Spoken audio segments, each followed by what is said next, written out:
Everybody, welcome to Vince on a Wednesday. It is great to have you with us, the best audience anywhere. Holy crap, we got a big show for you today.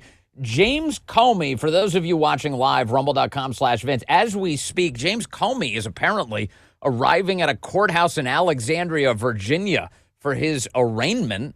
Isn't that great news? We'll cover whatever we learn out of that. Also, we're going to get into whether or not this government shutdown is actually going to yield some firings. The president of the United States has some updates on that. And I've got to tell you all about the person who is the leading candidate. This is shocking to say. The leading candidate for governor right now in California is a raging psychopath with resting Democrat face named Katie Porter.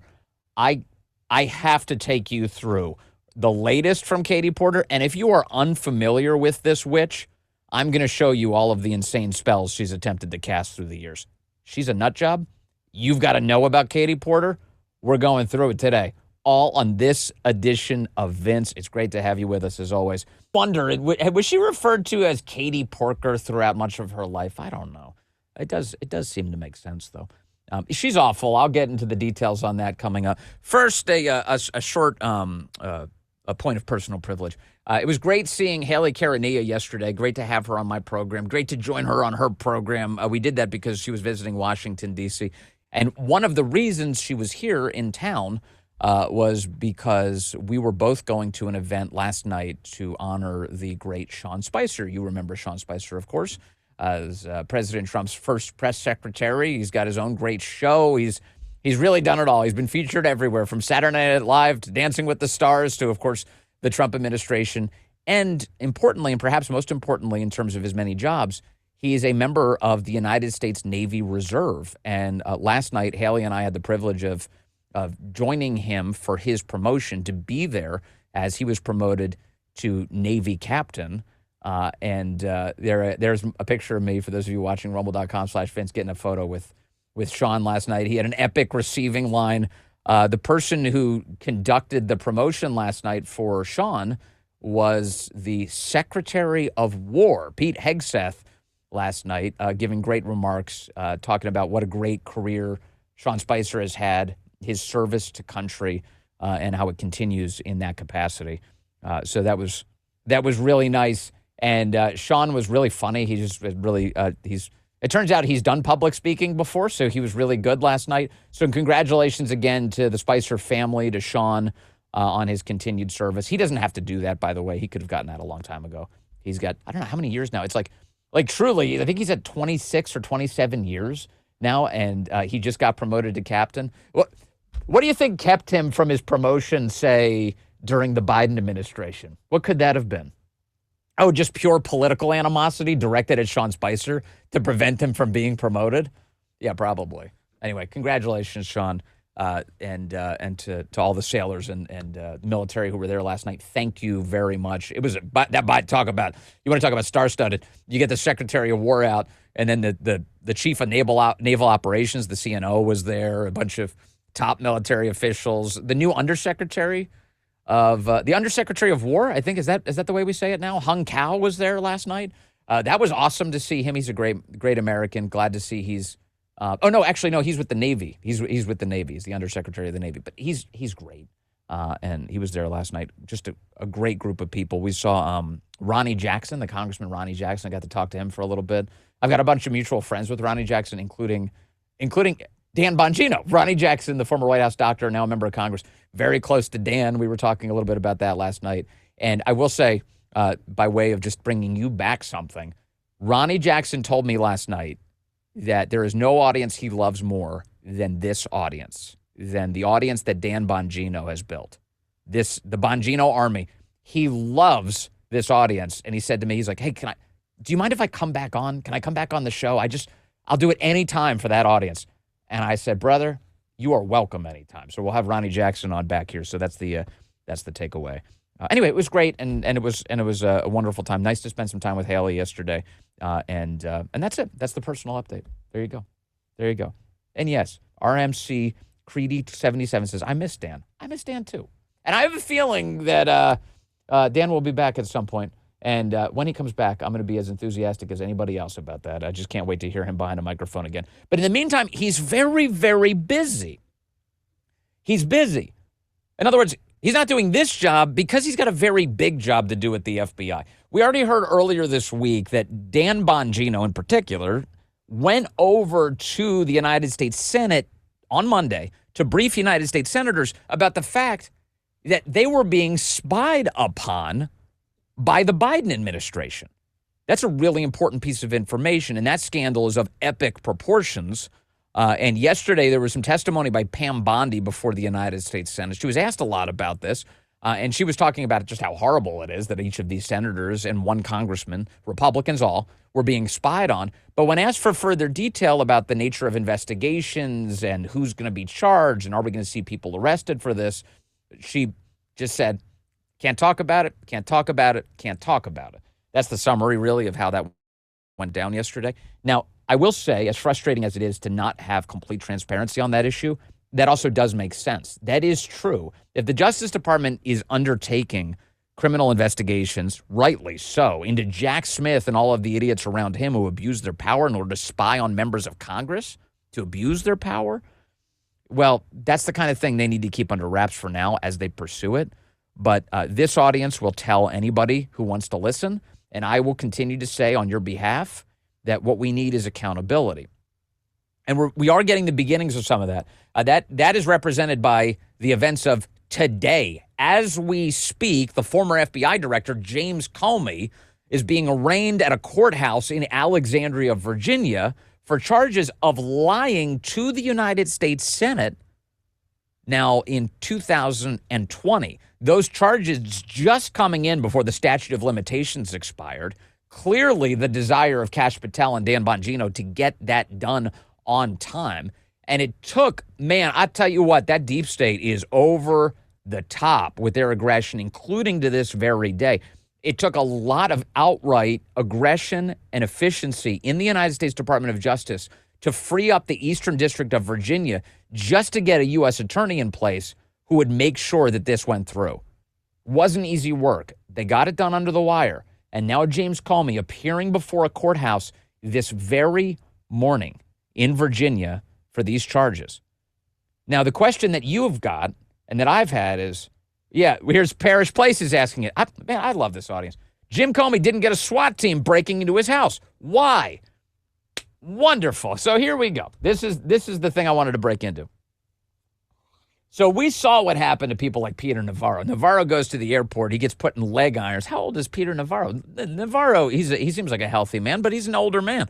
They put him in leg irons. They arrest him at the airport. They try to humiliate him and disrupt him and flip his life upside down. They sent a SWAT team to Roger Stone's house. They put SWAT boats out behind in the canal at his house in Florida, going after him and his elderly wife.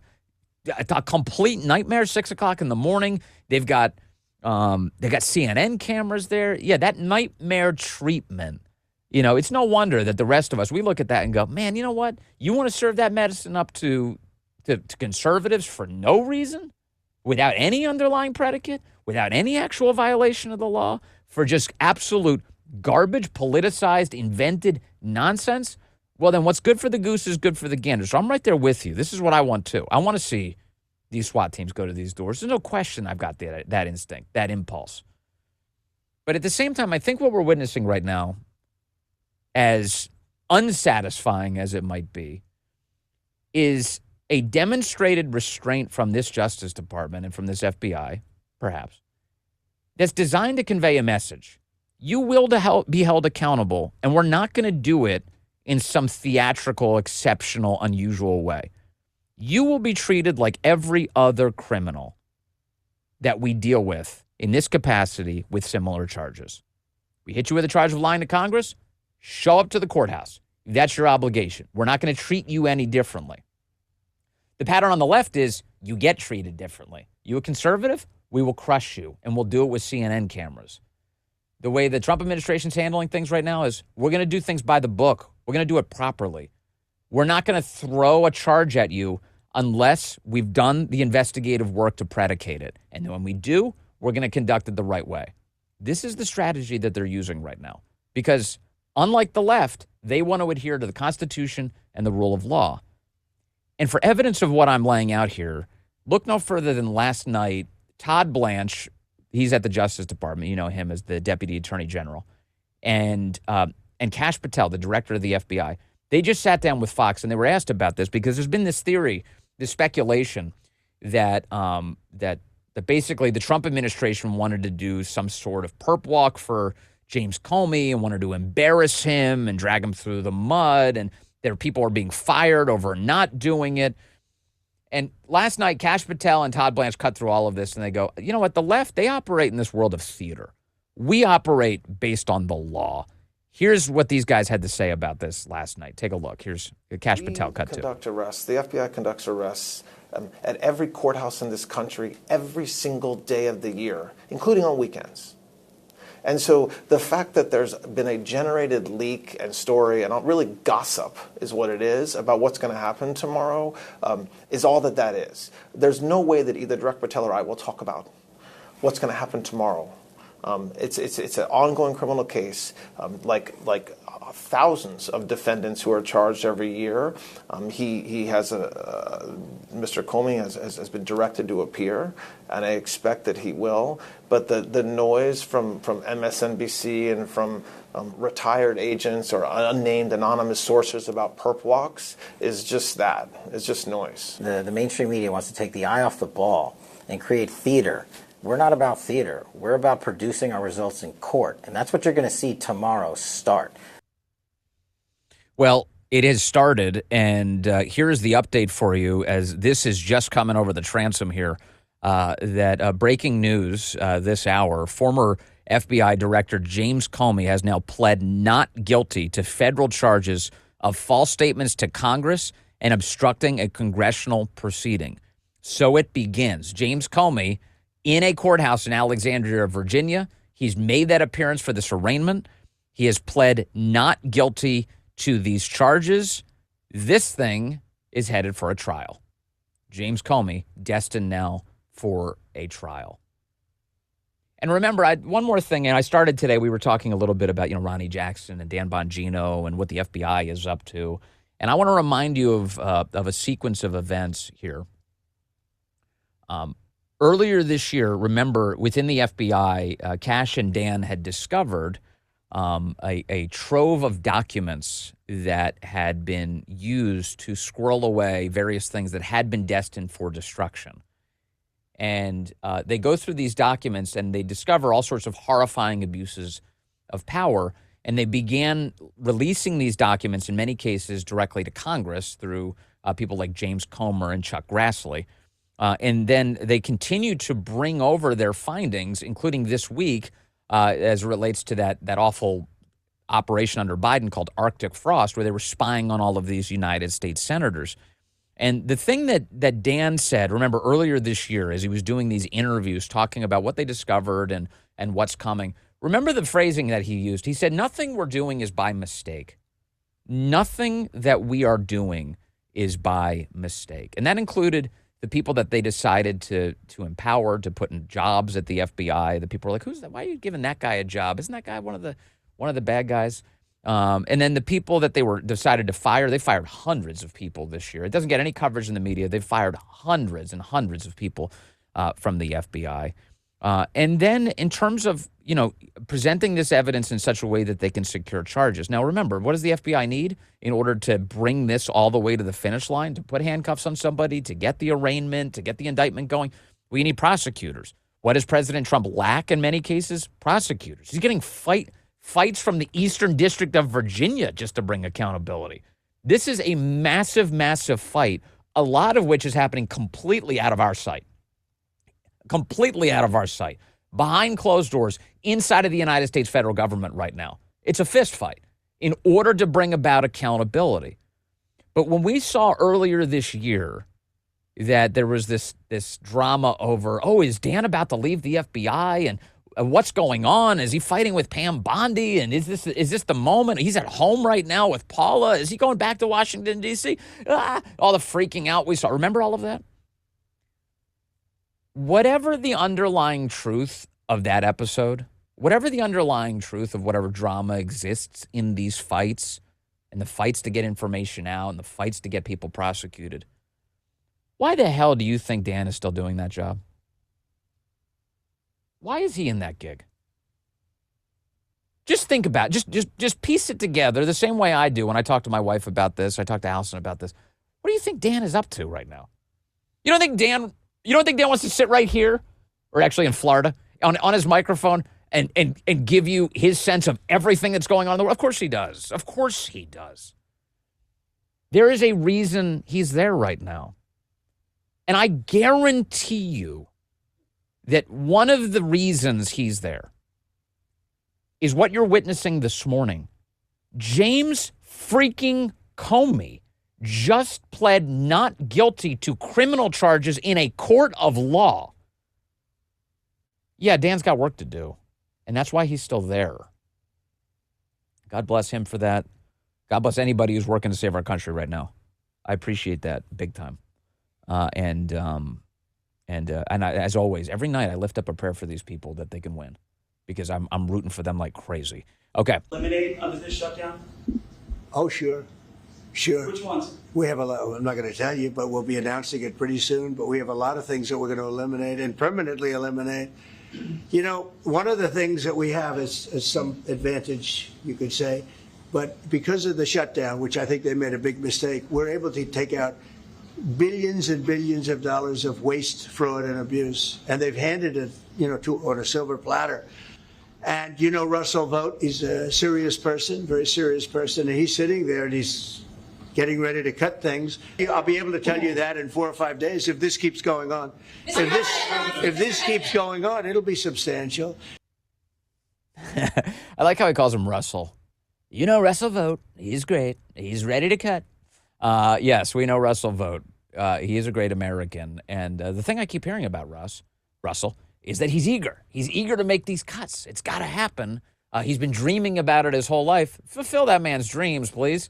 Unleash Russ. What are we waiting on? So the president says 4 or 5 days. Now, that was yesterday, which means we're now down to 3 or 4 days. And let's do some basic math here. It's Wednesday, so Thursday, Friday, Saturday, Yahtzee this weekend. Saturday, Sunday, cuts. Shall we see them? Some cuts, please. Yes, indeed. That would be good.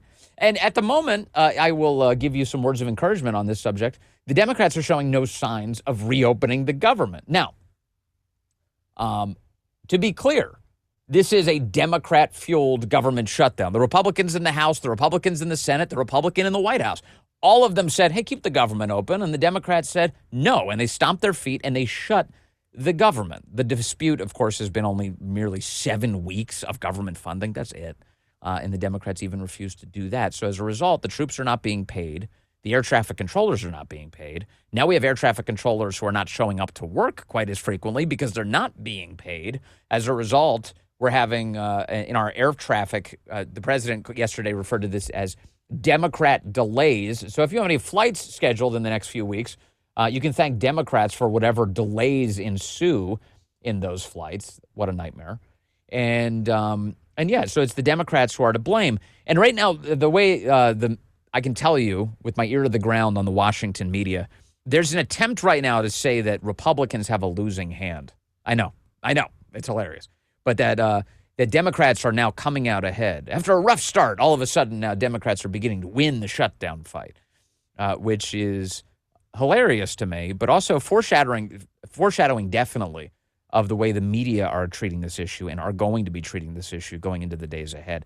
They're pretending like the Democrats are doing something noble here, that they're fighting for health care, that this is what it's really all about. Now, never mind the fact that President Trump has said that the healthcare system is a disaster, and he is waiting for the Democrats to finally approach the table like sane people and work with him to fix it. He's the one who's offering the hand of opportunity here to fix the healthcare system. But don't let these Democrats get away from the core talking point here, the core point about why they shut the government down. They shut it down. It's in their own legislation because they wanted to give taxpayer money to illegal aliens. It is as clear as it could ever be. And they're radicals. That's why they did it. So here's my request of you. on social media, as this continues, as you engage in the meme wars or you watch this conversation, please rub in their faces over and over and over again that they did this for illegal aliens and not for the rest of us. Please just keep reminding them of that as they claim that, oh, we're finally winning. We're winning the shutdown fight. Yeah, good luck with that. I don't think that this audience is going to let that happen. So thank you. Thank you in advance for helping us out as we point that out. Yeah, it's crazy. It's just so crazy what they're up to. And they're working overtime, obviously, to protect illegal aliens. And this is happening in all across our country. It's certainly happening in places like Portland, Oregon right now, and Chicago, Illinois. I've got good news for you. The Texas National Guard has just arrived in Chicago to help bring order to that city. And I'm going to play a clip for you, but I just want you to understand this. If you're a part of the Texas National Guard, you're serving your state and your country, you're a great American. And I say on behalf of the rest of our country, we are thankful that you chose service to your country. And the President of the United States and the Texas Governor, Greg Abbott, have decided to deploy the Texas National Guard to a great American city, Chicago, in order to restore order to that city. So what you have are great Americans going into a great American city in order to bring a peace. What could be wrong with that? Well, if you're the Illinois governor, Jelly Belly Pritzker, you have words for that. You call it an invasion. Listen to J.B. Pritzker demonize American citizens who are volunteering to serve their country as invaders. Here's J.B. Pritzker, cut 8 yesterday. Donald Trump is using our service members as political props and as pawns in his illegal effort to militarize our nation's cities.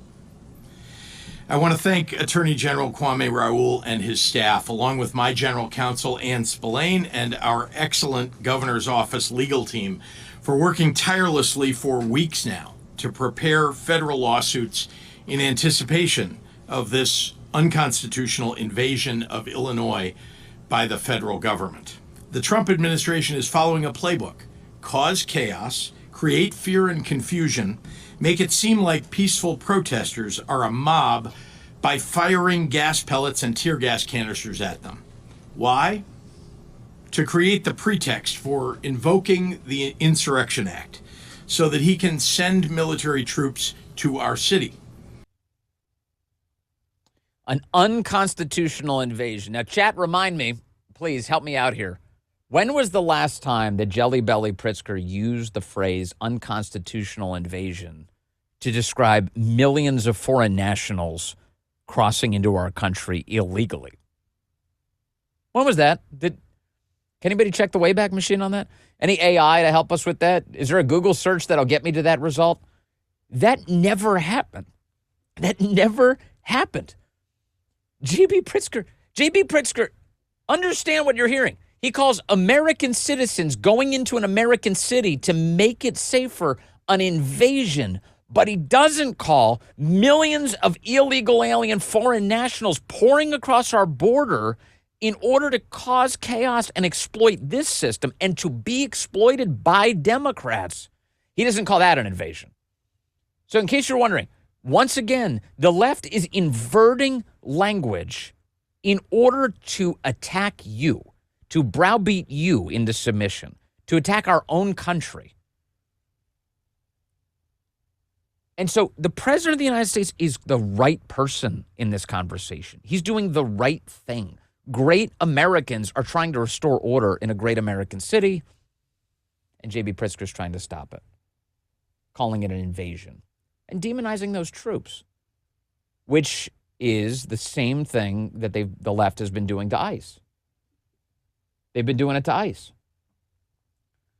Yeah, this morning. Yeah, I'm seeing this headline this morning. The boys just put a headline up for me that Trump called on the mayor and the Illinois governor to be jailed. I haven't seen the clip yet. I'd love to see the clip of Trump saying that. Did he say that on audio? That this happened just before our show started this morning. Trump wants to jail Pritzker. I'm looking it up right now because I'd love to do this. Yeah, President Trump. Oh, he posted it to Truth Social. Oh well, good. Let me pull up the Truth Social. This This is fun. Let's do this. Let's some live news development. Chicago mayor should be in jail for failing to protect ICE officers. Governor Pritzker also.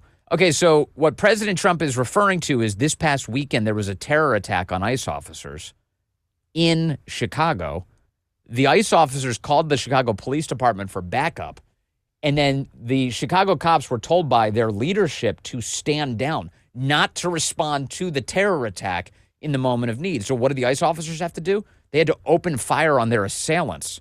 They were left to fend for themselves, and they had to discharge their weapons to defend themselves during that attack. And the president's saying that these guys should be in jail for failing to protect them. Hey, look, if a criminal case can be worked up against these guys for what they did, yes, definitely. Because they could have gotten these people killed through this act. So as high as this goes, whoever issues the order to tell the cops to stand down, not to respond to a terror attack against American law enforcement, yeah, that person should be held accountable. Whatever the consequences are supposed to look like within the confines of the law, impose them, please. And so the president is as angry as the rest of us. Of course, you know what that is? So what I just provided to you was all of the context for what the president is expressing. This is like the typical Trump scandal.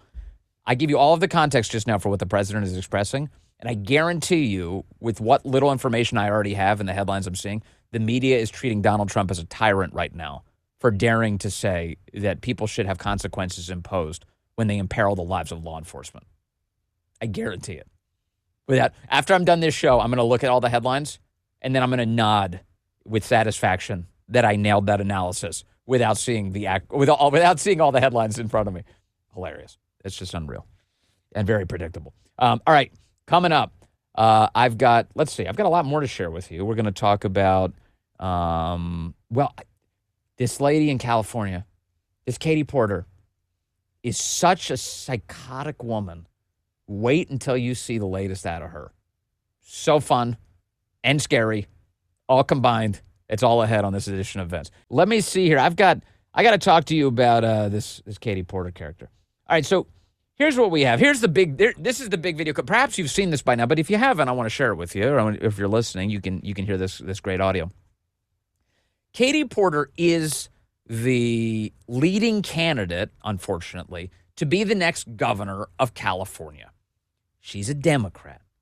She's an awful human being.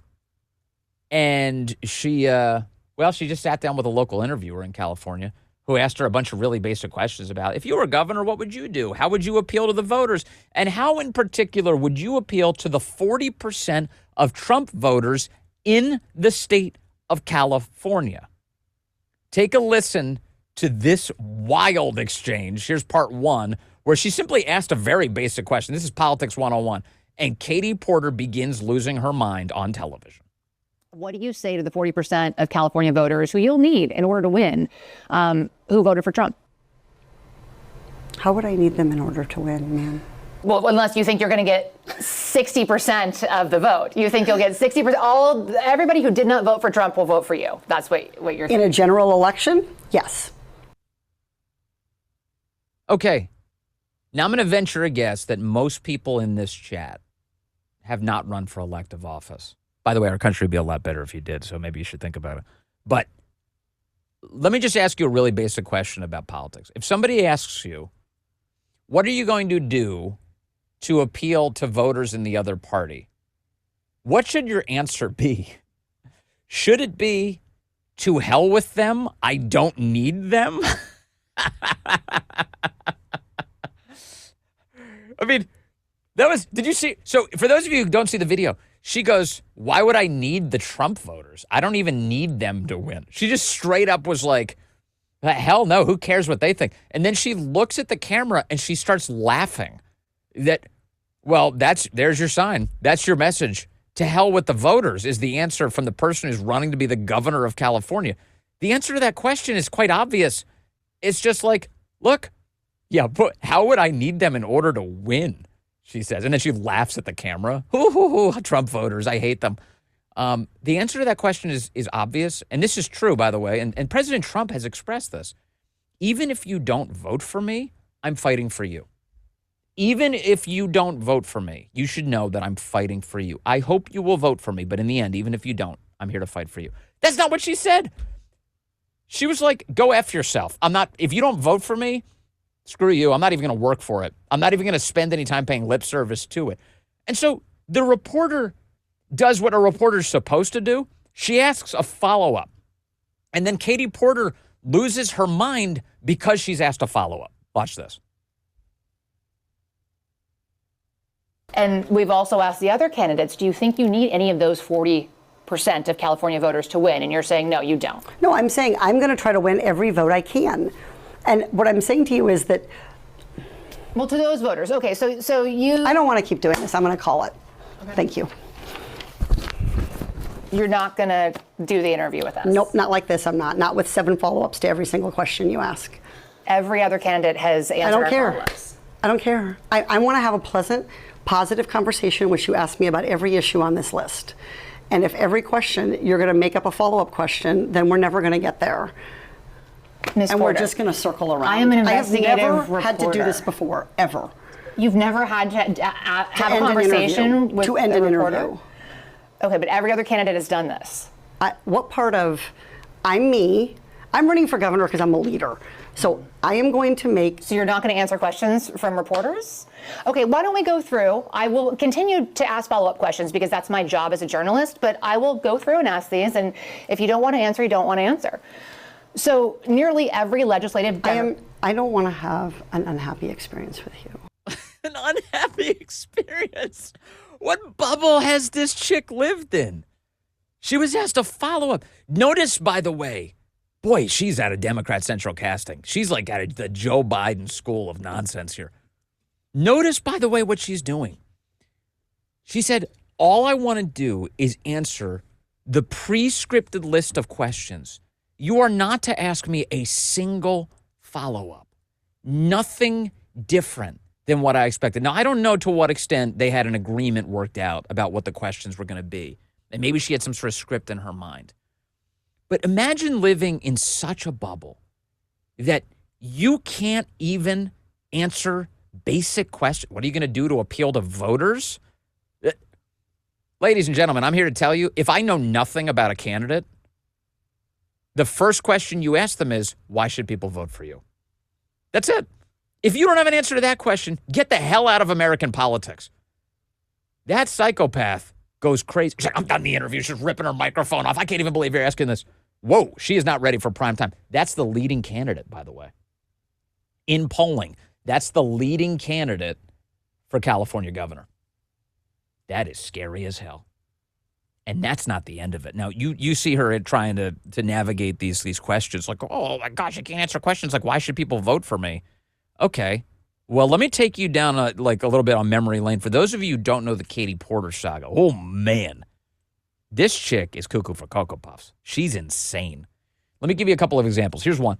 She went on the Bill Maher show on HBO.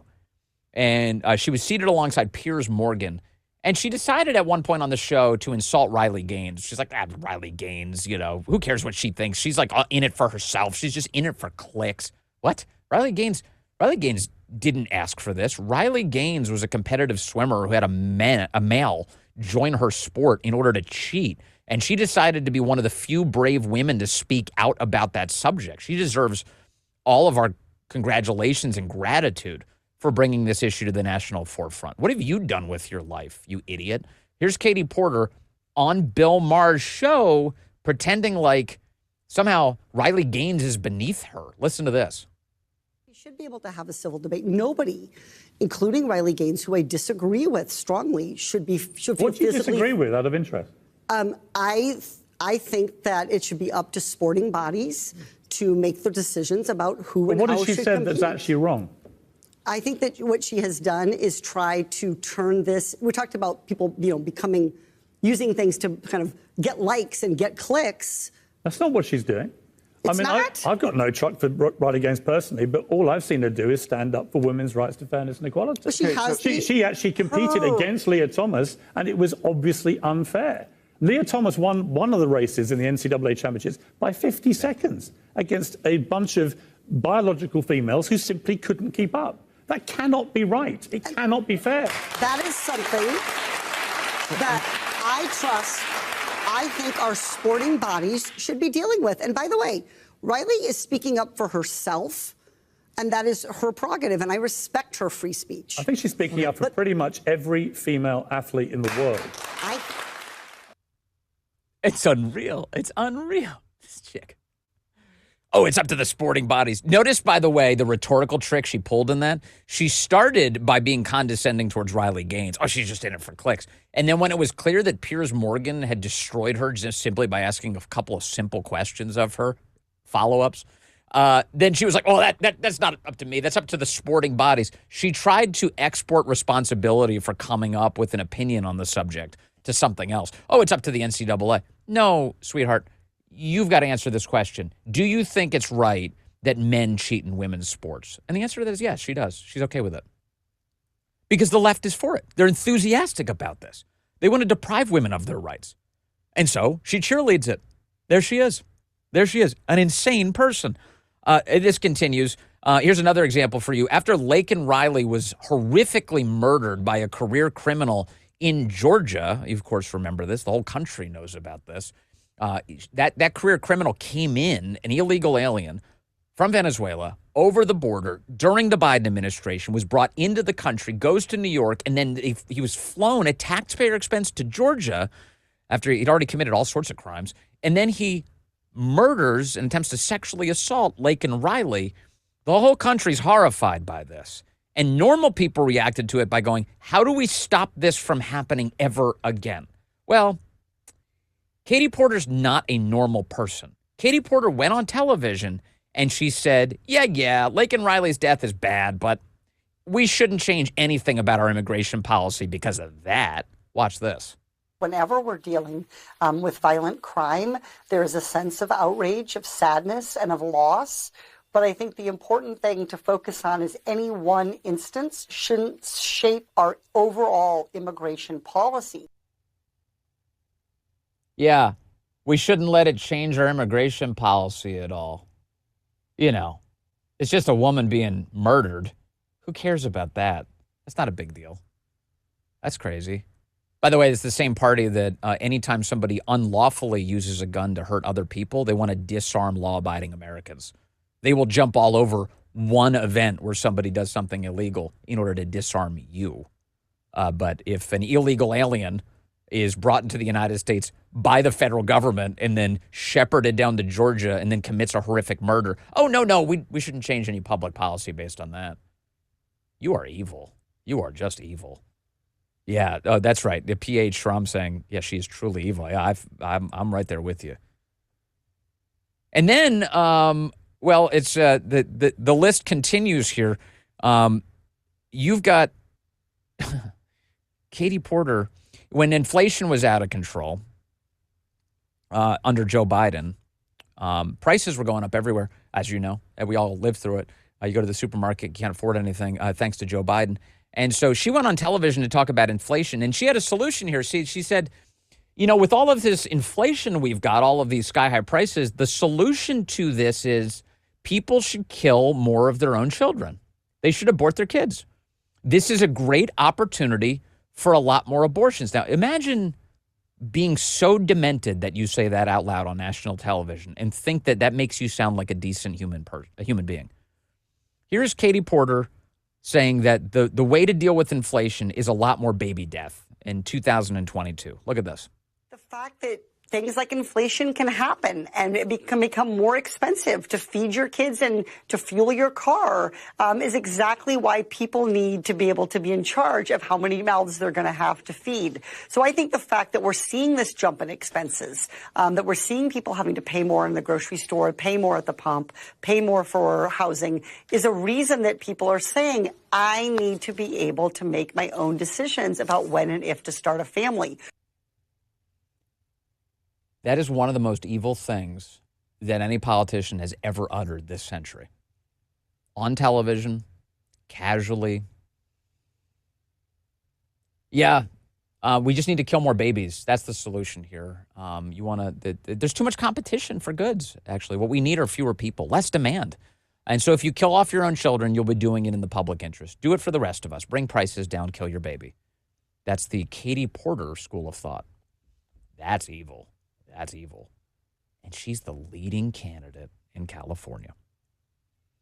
Now, did we get the other? And then there's this. You're like, hey, Vince, there's no way. Vince, that has to be the most evil thing she's ever said. That has to be the single craziest thing she's ever said. I'm sorry, it's not. It's not. And this is just the stuff she says in public. Can you imagine what this bitch says behind closed doors? Can you imagine? Here's something else she said in public. She said that calling somebody a pedophile is bad because you're just criticizing their sexual orientation. Hello. Here she is, cut 7. Katie Porter. The hits just keep on coming. This allegation of groomer and pedophile, it is alleging that a person is criminal somehow and engaged in criminal acts merely because of their identity, their sexual orientation, their gender identity. This, I'm telling you right now, I mean, Jasmine Crockett is insane. We played a lot of clips of Jasmine Crockett. AOC, the Agent of Chaos, she's insane. This lady takes the cake. This lady, she said, repeat what you just said to me, Guy. Pedophiles are not pedophiles because they're say that again? Play it one more time. I want to hear how insane this is. Pedophile, it is alleging that a person is criminal somehow. Yes. It is alleging that a person is criminal somehow and engaged in criminal acts merely because of their identity, their sexual orientation, their gender. This allegation of groomer and pedophile, yes. groomer and pedophile, groomer and pedophile. This allegation of I think you've made your point, Guy. Thank you. Yeah, pedophile. That they're a criminal. Just this allegation that a pedophile will be a criminal. Yes, a pedophile's a criminal.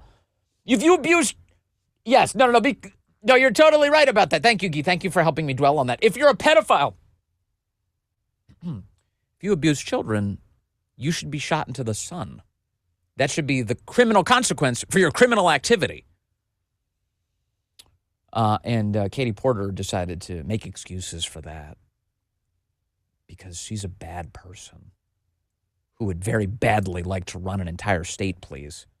I thought Gavin Newsom was terrible. Greasy Gavin. Holy cow. Gavin Newsom looks like Donald Trump compared to that chick. And she, some of her hits are not on video. Some of her craziest moments are, in fact, have been revealed by the people who've worked for her. Look at this. I want to show you something now. This is, do you know about the mashed potato saga? Justin didn't know about the mashed potato saga, so I wanted to tell him about this. So Katie Porter got divorced, and in the divorce filings from her ex-husband, the justification, what he told the court is that Katie Porter is a psychopath, and the ways in which she is a psychopath involved her dumping an entire ceramic bowl of steaming hot potatoes, mashed potatoes, on his head. Yes, that's right. Look at the court filing here. In spring of 2006, I made mashed potatoes for dinner.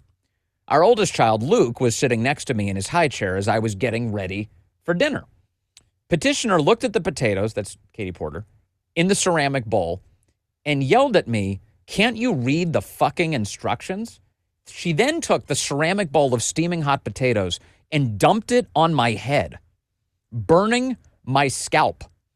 I am concerned for my safety and the safety of our children. Petitioner's behavior has only gotten more unpredictable and unstable, and the outbursts of abuse and anger have increased. Now she is resorting to making false allegations about me. Yeah, somebody said I should interview this guy. Yeah, let's track this guy down. We got to find this guy. He's got to save the world. He has to save the entire West Coast. We have to save the golden state of California. We can't have all of California covered in steaming hot mashed potatoes. Sir, now is your chance. Please, it would be a public service if you would come out and tell this story. But holy cow. So isn't that great? I mean, it makes me think of, So she hates her husband, obviously, and she's like a psychopath. She's dumping steaming hot potatoes on his head. But she's mad that Laken Riley objected to William Thomas stealing honors in competitive swimming. Am I doing the math on this right, fellas? Gee, I dwelled on the right subject, right? That is the right comparison. So she's mad at Laken Riley for standing up for herself against a man who was abusing the sport. But then in her own household, here's how she treats men. She dumps steaming hot potatoes on their head. Yeah. So that's what the documents demonstrate. What else do we have from the divorce documents? Thanksgiving 2011, Hoffman, the husband, said Porter came in as he made Jell-O with the kids and said, quote, "Are you so fucking stupid you can't make Jell-O?"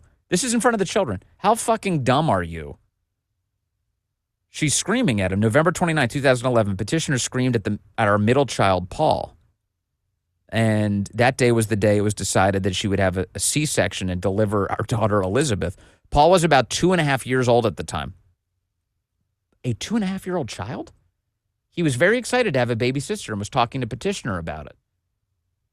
Oh, she's not yelling at her husband. She's yelling at her 2.5-year-old. She became angry and then stood over Paul and screamed at him. "Get out of my face and leave me alone." Oh, man, this woman she is a psycho. Paul immediately, she does not, dude, I mean, she's all about killing the kids, but if they make it out of the womb, she's going to scream at them. Paul immediately started crying hysterically. She was towering over him and so angry, I thought she was going to hurt him. I rushed in to stop it, and she yelled at me, "Why can't you keep them away from me?" Petitioner then struck me in the face. She punched her husband then for trying to protect the kid. So this is terrible. This is really terrible. Anyway, there's a lot here where she has thrown toys, books, and other objects at her own family. That's how she treats them. And then, did you see, guys, that she also, this is a couple years ago, during COVID, that she had a staffer who got sick at the same time as she did. And so she blamed the staffer and she fired the staffer. This is real. This is a text message between Katie Porter and the staffer. And she texts, so she gets sick, she gets COVID. She texts the staffer, she goes, "Why didn't you follow office protocol on testing? It's really disappointing." And the staffer responds, "I'm terribly sorry. You're right. I should have done better. Just because I felt okay in the moment doesn't mean that I was." Oh my gosh, this poor person. Well, first of all, don't work for Katie Porter. What was your first sign? But she's like, "Hey, I didn't even know I was sick. I just showed up. Yeah, I didn't do the testing protocol. I got it, but I thought I was perfectly healthy. Like, please, like, don't hassle me over this." Katie Porter responds, "Sasha," the name of the girl is Sasha, "I cannot allow you back in the office, given your failure to follow office policies. Cody will be in touch about having your personal effects shipped or delivered to your home, and will lay out your remote work schedule and responsibilities for your last few weeks." Now scroll down, fellas, because check this out. The response here is from Sasha, from the staffer, is, "I understand. Thank you for the last 2 years and all that I learned. I hate to have disappointed you in this manner.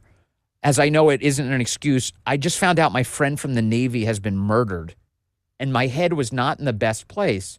It's not an excuse, but the reasoning for the lack of forethought. I appreciate everything the office has done for me." So Sasha says, yeah, it is Stockholm Syndrome. But Sasha goes, "Hey, you know what? I'm sorry. I know this isn't the best excuse, but I do have to point out, like, my friend was just murdered. My Navy friend was just murdered. And if you could be merciful at all, I'd appreciate it." And so the response, you ready for this? Here's the response from Katie Porter to that. "Well, you gave me COVID. In 25 months, it took you not following the rules to get me sick. My children have nobody to care for them." Your children, you psychopath. You mean the children that you scream at, that you throw crap at, that you treat like utter garbage, according to your ex-husband, who witnessed you dumping a steaming bowl of mashed potatoes on his head? Everything about this chick screams red flag. Everything. And I'm not talking about just red flag for a relationship with another human being. I mean red flag to be anywhere near a position of power. If California makes this lady the governor of their state, then Lex Luthor's plan to separate California from the United States needs to come to fruition. We need to figure out a way to get the San Andreas Fault to send California somewhere else. It's the whole thing is so freaking crazy. So here's what I'm doing today.